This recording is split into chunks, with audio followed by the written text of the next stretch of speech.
Sabay nilang hinarap ang mga hamon sa loob ng bahay ni Kuya. Sabay din nilang nakuha ang paghanga at loob ng kanilang mga housemates. Fourth and fifth pagotan, kambal man sila, magkaibang personalidad naman at level ng paninindigan ang kanilang ipinakita. Si Fourth agad na lumutang dahil sa kanyang pagiging responsable at pagiging isa sa mga leader na maaasahan ng mga housemates.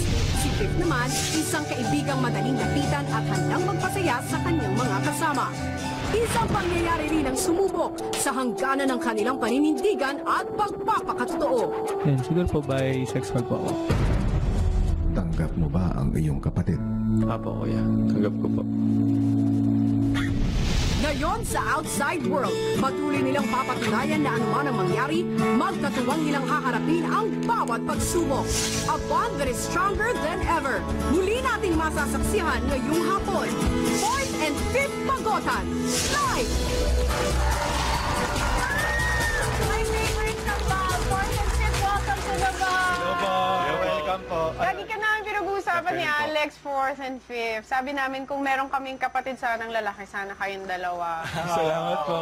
Kasi nakasama kayo ng kapatid ko for 49 days. At syempre marami siyang mga sinabi sa mga housemates. Pero ang pinakamaganda talaga mga nasabi niya yung sa inyong dalawa. Kasi paka-down to earth niyo daw, napaka-simple niyo, tsaka mabuting tao daw kayo talaga. Maraming salamat po. Oo. Sarah din yun si Alex.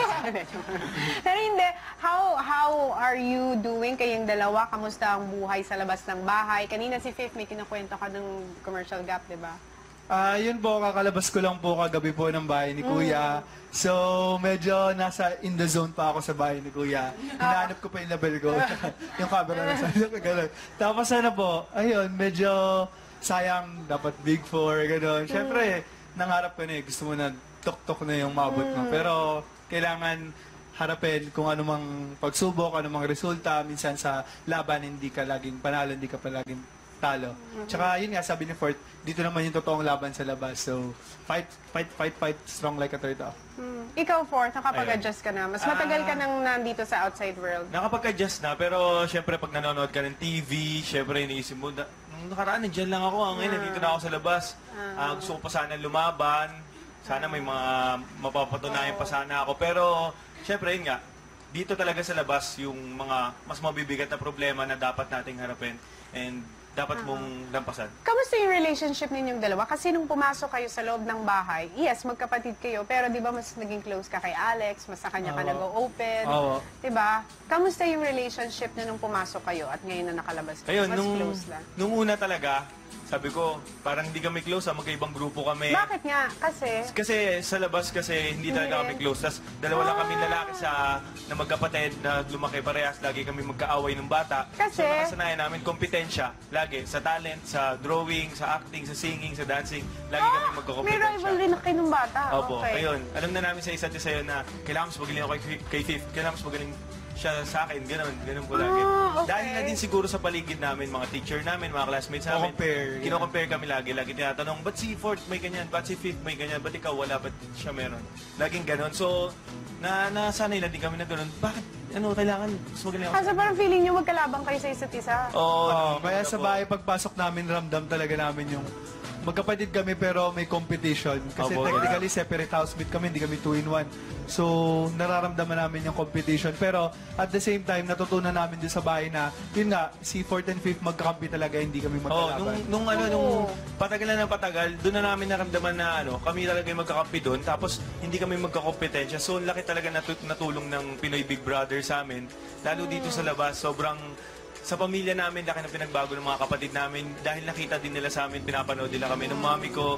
So, pagkalabas ko, naramdaman ko talaga na baby na ako. Tapos yung mga kapatid ko, ibang-iba na talaga, ibang-iba na kami. Yung family namin, laki sobra na naitulong. When you were growing up, may naramdaman ka ba, dun sa, of course, yung sexual preference ni Fifth, inamin niya na bi siya. Kailan mo naramdaman, inamin niya ba sa'yo? Kailan mo nalaman? Oo. Nung high school, yun. High school mo nalaman? Alam na po. Alam na, pinag-usapan o Hindi alam namin mo? napapag-usapan. Parang alam mo na, Ramdam na, ganun na. ganun. Parang ramdam na lang, parang understood mo na alam ko, understood niya na Alam nyo, ko, oo. alam na namin Pero sa isa't never isa, niyong pero pinag-usapan. Hindi namin binabanggit. Hindi, kasi hindi nga kami open talaga sa isa't isa, yung upo tayo, usap tayo, hindi kami Hindi ganun. po ganun. Para sa amin, kasi corny diba, yun eh. yung inamin mo na nabay ka, tapos kinausap mo lahat ng housemates, hindi kayo nag-eye contact dalawa nung last Sinabihan ko siya. Last mo siyang kinausap, pero parang hindi kayo talaga nag-usap, hindi kayo nag-eye contact, hindi mo masabi talaga. Kasi, Nung sinabi ko sa kanya, umalis siya. Oo nga. Siguro Kasi nagulat siya. nagulo ako sa tanong, sa ano niya, sa... in-expect mo na gagawin niyo yun sa loob ng bahay? Hindi mo alam? Hindi. So Ah, nagulat ako, tapos naguluhan ako sa tanong, sabi niya lang, na fourth, sinabi ko na kay Kuya yung gay issue sa labas. Ay ko, anong gay issue? Ganyan. Sabi ko, huwag mo isipin yun, huwag ka mag-isip ng mga negatibo. pero kung sa'yo, kung ikaw, sa'yo kung opinion mo lang, gusto mo, papayag ka ba talaga na yun sa ginawa ni Fifth na inamin ninyo sa loob o mas gusto mo hindi na lang niya ginawa yun? Nung una talaga, ayoko, kasi nga, wala naman siyang dapat ipaliwanag, wala naman siya utang sa mga tao. So, Oo. anong dapat niyang bayaran? Oo. Sabi ko sa kanya, magtira siya ng bakod-bakod sa sarili niya. Hindi niya na naman kailangan sabihin. Pakita niya na lang kung ano. Basta kung tatanggapin siya ng tao, ganoon na lang. Pero, syempre, nung nakita ko din na hirap na siya, bigat na siya, tapos sinabi niya, gumaan yung pakiramdam niya, mas natuwa din ako, gumaan yung pakiramdam ko, na nakita siya mas okay. So, sa akin, okay. Nag-worry ka kasi, di ba, one of the reasons why ayaw mo talagang aminin yung sexuality mo is because sabi mo, yung trabaho kang naghihintay dito sa labas, gusto mo mag-artista, and then also you do commercials, gusto mo maging singer, gusto mong gawin lahat, di ba? Gusto mo talaga makapasok dito sa industriyang to. So ngayon, may mga ganong fears pa rin. Meron pa rin hanggang kahapon nasa loob ako ng bahay, sinishare ko pa rin doon sa mga housemates na gusto ko dito sa bahay ni Kuya, ayoko umalis kasi dito parang hindi ako iba. Parang yung mga housemates parang, okay, sinabi ko, oh well. Kasi kayo-kayo lang eh. Kami lang, parang tanggap na tanggap ako sa bahay ni Kuya. Tapos paglabas ko, hindi ko alam kung ano naghihintay sa aking mundo, kung anong buhay after PBB, lalo na gusto kong ng showbiz industry, mapabilang. Gusto ko ipagpatuloy yung commercial modeling. So, may worry pa din ako. Pero, yun nga, sabi sa akin ni Kuya na hindi naman yan sa magganon, sa talent talaga yan. Oo. Tapos, sabi ni Kuya sa akin na, ayun, huwag kang matakot maging iba. Hindi naman nalilimitahan yung pangarap ng isang tao dahil lang sa sexual preference mo. O hindi naman natatapos ang pangarap mo, hindi ba dahil doon? So what's next for the two of you? Do you really want to pursue? Kung may mga chance pong ibibigay sa amin, syempre po gagawin po namin ng 100%, gagawin namin lahat para dito kasi nandito na po kami. So tuloy-tuloy po. Tsaka ang ganda ng boses mo. Ayun, salamat po. Ako rin po, maganda rin po. Ang ganda namin ng boses mo. Kaya ang cute nyo. Kumakanta kayo dalawa. strong. Sige. Like the shell of the turtle. Alam nila.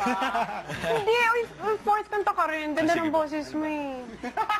Nang minsan ay naranasan kong mag-isa, ngayon'y naririto. Ang cute. Isang katulad mo na sa'kin ay nagmamahal ng buong... Kinakabahan. Ang galing niyo naman dalawa. Ang gwapo niyo na. Ang galing pa ng boses niyo. Oo. Sana makakanta kami sa ASAP. Oo! Ay, mga producer po ko ninyo na po. Mangyayari yan! Basta always keep your feet on the ground and huwag kayong magbabago. Salamat po. Tsaka maganda Sobra. yan na nakilala na kayo ng tao because of TVB and tatanggapin na nila kayo na kayo talaga, hindi ba yung personality niyo, tatanggapin na nila ng buong buo. I think you still have a bright future ahead of you, kayong dalawa. Salamat po. So, Salamat. welcome to show business. Ako talaga nag-welcome sa inyo. Kasi feeling ko talaga, may mangyayari talaga. Yay! Someday soon and I hope to work with you one day. Salamat po. Thank you po. I'm sure meron kayong gustong pasalamatan. Ako rin naman gusto ko munang magpasalamat talaga kay Dr. Eileen na tong si Ate Chris. Kasi ito talaga, Dr. Eileen Espina, thank you very much. Merrill Footwear, Ledon Posh Nails, Fresh Contact Lenses, Sam Quinones, Maita and Megan, Daniel Rommel for my outfits for today, Alex Carbonell, Albert Kurniawan, Nathan and Onyok. And on October 3, Celestine, I will be having a concert at the SM Mall of Asia. Tangkilikin po natin ang sariling atin. October 3 po yan sa SM Mall of Asia. The tickets are already available at smtickets.com. And happy birthday kay Miss Lani Gutierrez, happy birthday, Miss Lani! And si Jomer Magtoto, happy birthday. Ruth Benito, happy birthday. Also kay Leo Bernardo, happy birthday. Happy birthday. Oh, thank you very much. I love you also. Pero, syempre, mas mahal na mahal natin si 4th and 5th. Thank you very much. Po. Alam mo, hindi ko nasabi sa inyo to, pero maraming salamat sa pagbabahagi nyo ng inyong buhay sa Pinoy Big Brother. We learned so much from the two of you. Salamat po. And we wish you a bright future ahead of you. All Thank the you best. po. Thank you, 4th and 5th. O, Thank you ayan po. na. Magbabalik ang... The Boss!